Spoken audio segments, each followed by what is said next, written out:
So, hey everyone, this is the first session of post-mortem sharing. And today, Tim is presenting a post-mortem that he was working on, I think. And yeah, it was related with the AWS ignition issue. And yeah, he will guide us around what was the problem, kind of things that he has been done to fix the problem, what lessons we have learned, and so on. So, Tim, stage is yours. Stage is mine. Yes.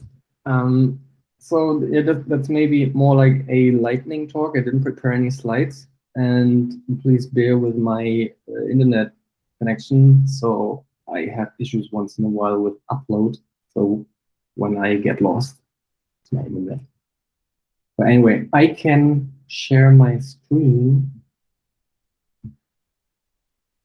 and show the postmortem, which this is about. Do you see my screen? Yeah, we see. If maybe you can increase the size of the web to 120. Yeah, perfect. All right. So the postmortem was about, well, yeah, encoding issues, but it was actually not about ignition itself. It was more an issue in how we render code templates and how our logic uses the KMS encryptor and so on. The problem with this issue was that it was super nasty and we had it for like 2 years. And it wasn't really reproducible. You just find that a cluster cannot be created, and then you check the error logs, and you see an issue like this here, unexpected bad character, which is a bit cryptic.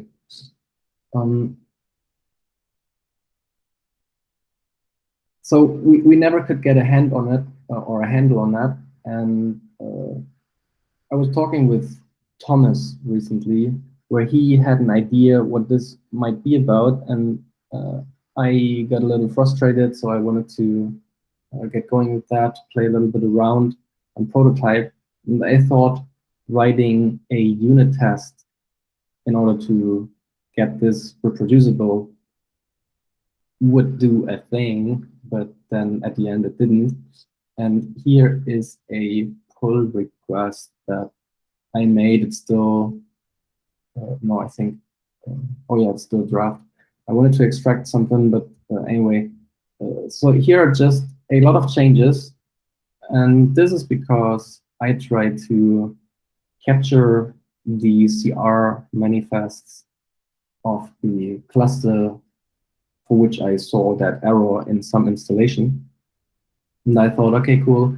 I have all these fixtures here, and this is about the secrets of the certificate and CA and so on of that cluster back then. So that doesn't exist anymore. It was on some testing installation. So having the certificates here, it's okay. The PKI backend involved doesn't exist anymore. It's all fine. So now there are all these different CRs, and I try to write a unit test where I then also had to load these YAML files, and I couldn't reproduce it. And then kind of it struck me, because the reason why I couldn't reproduce it was because in my unit tests, I eliminated the root cause pretty much, because the root cause at the end was KMS. But in our unit tests, we used that fake encryptor where we just have some fake encryptor implemented so that our code works within the unit test. And that didn't actually encrypt anything. So it only returned a plain string, and you could just not reproduce the issue. So this was time not well spent, maybe even an issue on my side. Identifying a proper solution to the problem, or a proper POC. And then again, talking with Thomas, we started to have a conversation here where he had like a really good idea, and he tried to explain it to me, and I didn't get it. Over a couple of days, we had like a kind of silly conversation, and we should just have gotten together and talk directly with each other, so that we maybe can draw a picture and take a step back, reflect a little bit, and make clear what we mean when we say something. So from this post-mortem, what I take away from is that you can very easily eliminate the root cause in your testing for which you actually want to reproduce an error that you want to fix. And then the second thing is that communication is like really important and really difficult, especially when it is about something that you don't understand and you have to go back and forth over a couple of days in GitHub comments. That doesn't work that well.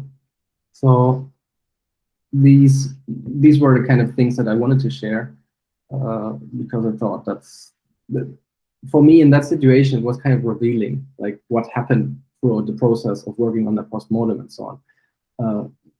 At the end, we had a fix for that, and we were on the same page. The fix then was actually not that big in terms of lines of code that changed, because earlier we saw in the other pull request, like what I tried here, right? That's like a major difference, and the solution is sometimes that easy, because the root cause here actually was that we encrypted the encryption key that we use for the Kubernetes file encryption.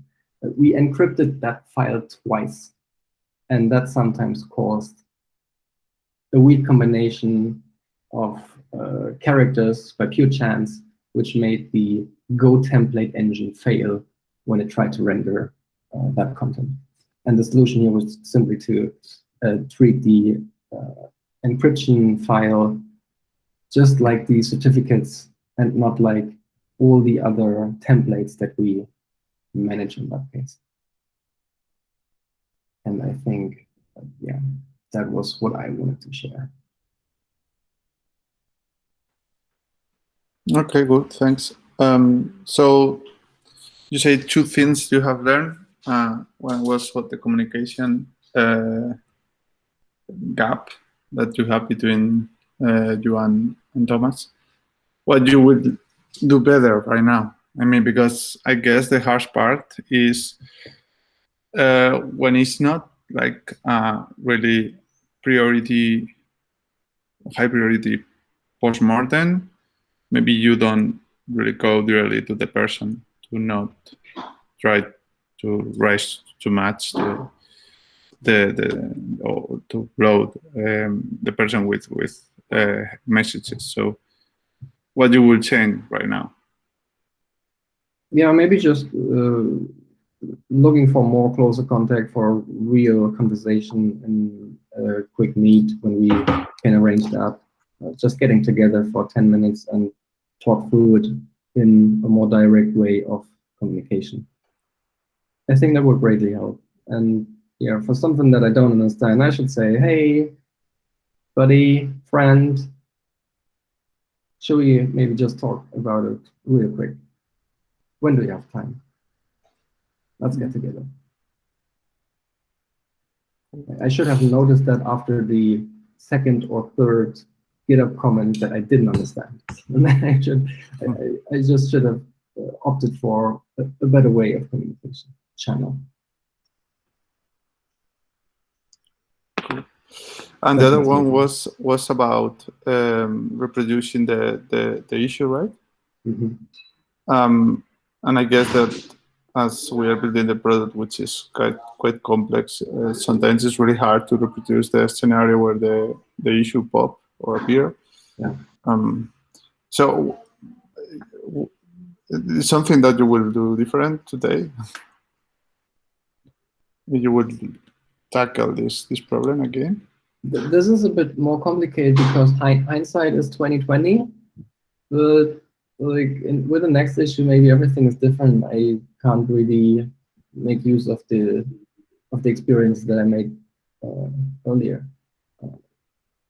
I just found it super revealing and interesting that you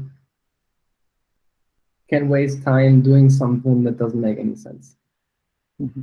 Because you just do not comprehend the full picture, and you make assumptions where maybe even naive about it, and then you run into the wrong direction for a long time. Mm-hmm. And sometimes a colleague just has a great idea which like changes everything and actually then helps solving the problem. Like a soundboard, that's also a good way to approach it. We try rubber dugging quite a lot. And yeah. Pairing. That's a good idea. Do you have an approach when you start a postmortem, the debugging and the fix of the problem? Do you have a kind of steps you work through them, or is more intuitive way, or how do you do that? That's an interesting question. Is that now an interview? Like, you're very well prepared, Fernando. Well, I was thinking, yeah, it's also for my own interest. Yeah. Yeah, nice. No, but what I try to answer is why. Why does that happen? And what's actually important here, right? Because sometimes we report an issue and then it turns out, well, yeah, it's ugly, but it's not a problem. It's just cosmetic, maybe. And so the root cause is important, and the priority has to be clear, I guess. Right, and then based on the permutation of settings of the situation which you're in, just try to reverse engineer the strategy in order to fix the problem. So you cannot just go after something, or I mean, you can in order to explore, right? But after 30 minutes, or maybe even 5, you should notice that you make progress. And when you're just stuck for 3 hours, like, your alarm bells should go off because something isn't quite right here, right? The approach doesn't work, you look in the wrong place, you have a bad day, you have a bad idea, whatever, right? And then you have to step up and make an evolution in your approach.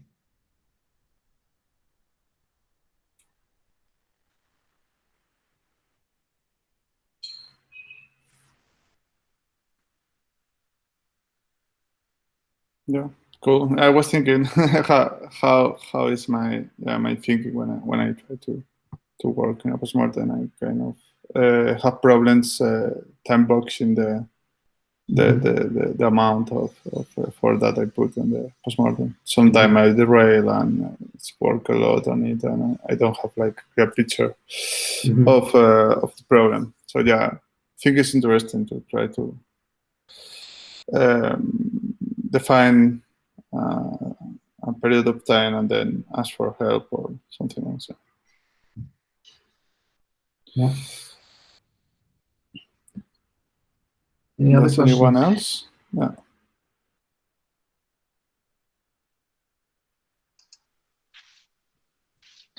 I have one question regarding the encryption doing twice. I didn't understand why we do this.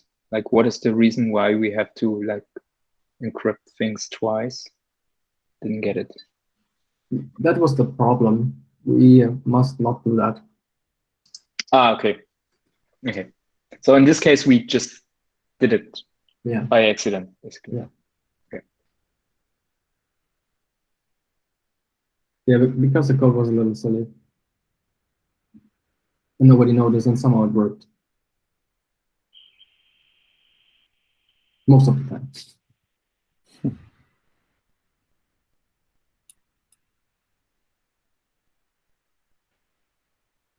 Cool. So anyone else? Or we call it?